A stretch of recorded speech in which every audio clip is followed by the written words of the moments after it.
Hey guys, welcome back to my channel IAS aspirant Shivangi. आप सब देख सकते हैं 2:40 हो चुका है और 6 जनवरी है। डेली की तरह मैं अपनी स्टडी करने बैठ जाती हूँ यूपीएससी 2025 जो कि मेरा फर्स्ट अटेम्प्ट है। उसके लिए मेरा ये संघर्ष जारी है डेली 2 बजे उठने का। तो 2:40 तक मैं उठी हूँ गाइस।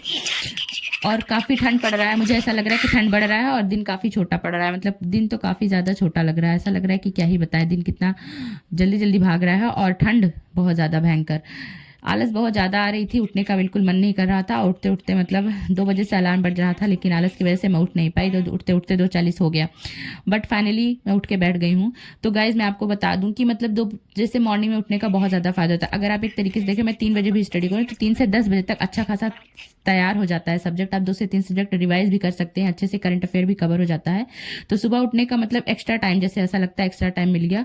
लेकिन आलस तो सभी को आती है, क्योंकि भाई किसी से नहीं उठा जाता इतनी ठंडक में। तो वही हाल मेरे साथ भी है। करेक्ट 2 बजे का अलार्म लगाती हूँ, बट उठते उठते उठते इतना टाइम हो गया, 2:40 पे फाइनली मैं उठ पाती हूँ।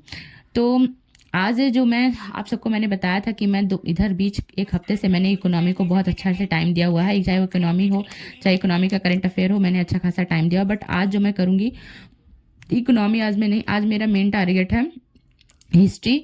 हिस्ट्री में प्राचीन भारत, वही आर्ट एंड कल्चर वाला पार्ट, और उसके बाद ज्योग्राफी करना है मुझे, और फिर उसके साथ करना है वो क्या कहते हैं पॉलिटी। पॉलिटी में मुझे बहुत ज़्यादा फोकस करना है, मतलब अच्छा खासा रिवाइज करना है, नोट्स का भी और करंट अफेयर की भी चीज़ें देखनी है। तो मैं सबसे पहले आपको बता दूं, हिस्ट्री में मैं सबसे पहले आर्ट एंड कल्चर का मेरा कुछ कुछ टॉपिक बच गया था जो कि आज मुझे करना था। तो मैं सबसे पहले करंट अफेयर की हूँ मैगजीन से, और करंट अफेयर में मैंने पढ़ा है पॉलिटी की लिए। तो पहले मैंने करंट अफेयर कर लिया है, एंड उसके बाद मैं बैठी हूँ जो मेरा बचा हुआ था कल का आर्ट एंड कल्चर का, वो चीज़ें कर रही हूँ। आप सबको मैंने कल ही बताया था कि मैं दृष्टि की बुक से करी थी, तो ये है। बाकी आज मैं इकोनॉमी ना शामिल करके अपना यही आर्ट एंड कल्चर, प्राचीन भारत और Indian geography, current affair, CSAT, यही सब मतलब चलता रहेगा। तो गाइज आप सबसे एक मतलब मेरे कंपास कमेंट आया था एथिक्स को लेकर कि दीदी एथिक्स को लेकर बताइए। तो मैं एथिक्स को आपको बता सकती हूँ। अच्छा खासा एक चैनल है, मतलब मैंने उससे जब मैं सेल्फ स्टडी कर रही थी ना 2022 से लेकर 23 में, जब मैं 24 के लिए तैयार कर रही थी, तो मैंने सेल्फ स्टडी ही किया था। मैंने आप सबको बहुत बार बताया है कि 22 से मैंने सेल्फ स्टडी करा था, 24 के लिए जब मैं तैयार करी थी 2 साल अच्छा खासा। तो उसमें मैंने जो धर्मेंद्र जाखड़ सर का यूट्यूब पे चैनल है ना, मतलब धर्मेंद्र जाखड़ सर का, उनके उस पे चैनल पे ना फ्री में आपको ये सब देख सकते हैं। मेरे नोट्स पड़े हुए हैं बहुत सारी, सब मैं लेके एक साथ ही बैठती हूँ, तो ये सब पूरा बिखरा हुआ है। तो गाइज मुझे आप सबसे ये कहना था, मेरी हालत देखिए सुबह उठने से एकदम बिल्कुल खस्ता हो गई है बिल्कुल मतलब क्या ही बताएं। मन कर रहा था कि सो ही जाएं, लेकिन फिर भी पढ़ना रहता है तो उठना ही पड़ेगा। उसके बाद ये देखिए आप सब, बज चुका है 8:30। 8:30 बजे मेरे यहाँ धूप निकली है, घर के पास तालाब है, तो मैं आप सबको थोड़ा सा दिखा दी। तो मैं आप सबसे ये कहने वाली थी कि एथिक्स के लिए धर्मेंद्र झाकर सर का यूट्यूब पे ही चैनल है, और सर ने बहुत अच्छा खासा मतलब एथिक्स पढ़ाया हुआ है। सर का इस बार मतलब हर बार ही उनका बहुत अच्छे से इंटरव्यू तक जाता था, पर प्रॉब्लम हो जाती थी थोड़ी। इस बार सर का प्रीलिम्स मेंस इंटरव्यू का भी कॉल आया हुआ है, देखिए क्या ही होता है, भगवान जी करें सिलेक्शन फाइनल हो जाए उनका। तो सर ने यूट्यूब पे फ्री में पढ़ाया हुआ है एथिक्स, बहुत अच्छे से सर ने एथिक्स समझा है, उसकी आंसर राइटिंग भी कराई है। तो टॉपिक वाइज एथिक्स फ्री में आपको अगर कहीं पढ़ना है ना, तो मुझे नहीं लगता धर्मेंद्र झाकर सर से ज़्यादा बेहतर किसी ने पढ़ाया होगा।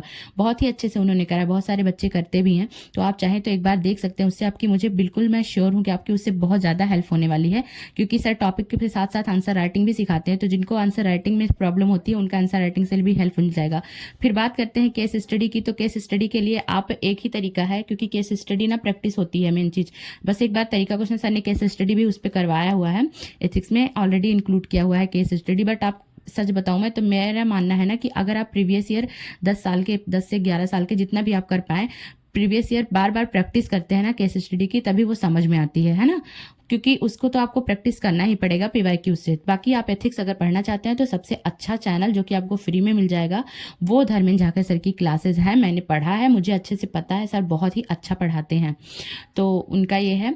और बाकी एथिक्स के लिए मतलब ये मुझे मैं जो किया था फॉलो, मैं आपको वही बता पाऊंगी, और ज़्यादा मुझे आइडिया नहीं है। तो आप एथिक्स के लिए वहाँ से देख सकते हैं। गाइस पढ़ पढ़ के मेरी हालत बहुत ज़्यादा ख़राब हो जाती है, और अभी मेरी तबीयत भी नहीं ठीक थी उतना ज़्यादा, तो मुझे वीकनेस लगने लगता है बिल्कुल। सर ऐसा लग रहा है कि फट जाएगा, फटा जा रहा है सिर, लेकिन फिर भी पढ़ना है बैठ के, क्योंकि जब से पास में पेपर आया है ना, मेरे बहुत ज़्यादा डर लग रहा है, बहुत ही ज़्यादा। ऐसा लग रहा है कि क्या ही हो जाएगा, आप सब देख सकते हैं। और नींद मेरी आंखों में ऐसे घूम रही है बिल्कुल। लेकिन फिर मुझे बहुत सारा मैंने बनाया, तो तभी मैं करंट अफेयर भी कंप्लीट कर चुकी हूँ, आर्ट एंड कल्चर भी हो चुका है, सब कुछ। अब मैं इसमें यहाँ पे जियोग्राफी कर रही हूँ। तो धूप निकलने के बाद जब बाहर धूप निकला तो अंदर मौसम थोड़ा सा मतलब सही लगने लगता है। वैसे तो मेरा रूम सबसे कॉर्नर में है, तो यहाँ पे शांति रहती है, बट जॉइंट फैमिली है तो बहुत ज़्यादा शांत माहौल नहीं रह पाता, क्योंकि जैसे ही बच्चे सारे उठने लगते हैं शोर शराबा शुरू हो जाता है। लेकिन फिर भी ठीक है, मतलब जो भी है क्या ही कर सकते हैं। तो गाइज मैं यहाँ पे बैठी हूँ, और जितनी भी चीज़ें रहती है ना, कुछ लोग कहते हैं कि दीदी याद नहीं होती, तो देखो आप एक बार चीज़ों को रीड कर लो, अच्छे से पढ़ लो, लेकिन उसके बाद ना जब आप कुछ कुछ चीज़ें ऐसे लिख लिख के प्रैक्टिस करते हो ना, तो मुझे मतलब मेरा फाइनल ये तरीका है, जरूरी नहीं है कि सभी पे ये वर्क करे। मतलब लिख लिख के याद करने से चीज़ें ना, जैसे अभी आपने 4 पेज पढ़ा और उसमें जो भी फैक्ट है वो आपने एक बार लिख लिया देख के, एक बार ऐसे ही आप मतलब अपने मन से पढ़ लिया, उसके बाद देख के लिख रहे हैं, तो वो जब आप रिवाइज करने बैठते हैं ना, आपकी एक लिखी हुई चीज़ें वो दोबारा आपसे माइंड में आने लगती हैं। तो मतलब उससे मुझे ऐसा लगता है ना कि वो चीज़ें ऐसा लगता है कि रिवाइज हो रही हैं, अच्छा खासा से सेव हो जाती हैं। तो गाइज यही कुछ तरीका रहता है मेरा 2:40 के उठ के स्टडी करने का।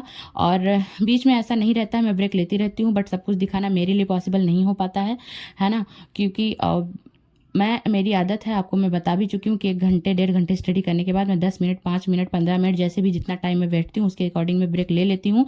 उसमें बीच बीच में जो भी काम छोटा मोटा रहता है, कभी क्लिप एडिट कर लिया, कभी कुछ कर लिया, कभी चाय बना के पी लिया, कभी जो भी मेरा मतलब काम रहता है पर्सनल छोटा मोटा वो कर लेती हूँ। बाकी ऐसे ब्रेक टू ब्रेक लेकर मेरी स्टडी करने की आदत है। और अब ये मैं करूँगी रात में 10:30 बजे तक। 10:30 बजे मुझे हर हाल में सोना रहता है, 10:30 बजे मुझे हर हाल में मतलब सो जाना है, क्योंकि तभी मैं उठ पाऊंगी, अदरवाइज मैं नहीं उठ पाती। और मैं दिन में 1 घंटे की नींद लेती ही लेती हूँ, है ना। वो टाइम हो सकता है मतलब वो 3 से 4 के बीच में होता है कभी कभी। और मतलब अब जैसे ही मतलब लगता है थकान नहीं हो पा रहा है तो मैं बीच में रेस्ट ले लेती हूँ। तो मेरे कहने का मतलब यही है, आप ब्रेक लेकर हे गाइस, तो आप सबने देखा मेरी हालत, मैंने शेयर करी है आप सबके साथ अपनी पूरी स्टडी मॉर्निंग से, जैसा कि मैं डेली करती हूँ। आप सबका बहुत ज़्यादा सवाल आया हुआ है, बहुत ज़्यादा कमेंट है, बट उसमें जितनी भी कमेंट है ना, मैं आप सबसे एक चीज़ें कहना चाहती थी कि जैसे डेली डेली मेरे लिए सारा कमेंट लेना पॉसिबल नहीं है, बट मैं संडे के दिन, जो संडे आएगा उसमें मैं देखूंगी, और जितने भी ऐसे कमेंट होंगे जिनका बहुत ज़्यादा ज़रूरत है जवाब देना, जैसे आप सबने किया है, जैसे एथिक्स से रिलेटेड और बहुत बहुत सारी चीज़ें हैं, मैं सारे कमेंट के ऊपर बात कर लूँगी आप सबसे। तो गाइज आप सब अपना प्यार अपना सपोर्ट ऐसे ही मेरी वीडियो पे बनाए रखिएगा, जितना कि आप लोग करते हैं, बहुत अच्छा लगता है, दिल से खुशी होती है ना। और कुछ कुछ लोगों का ये था कि दीदी आप वीडियो मत बंद करिएगा बनाया, आपका वीडियो देख के हम लोग पढ़ना शुरू कर दिए हैं, पढ़ाई करते हैं, अच्छा लगता है भाई। आप सबके ये कमेंट पढ़ के ना, सच बताऊं, दिल से बहुत ज़्यादा खुशी मिलती है।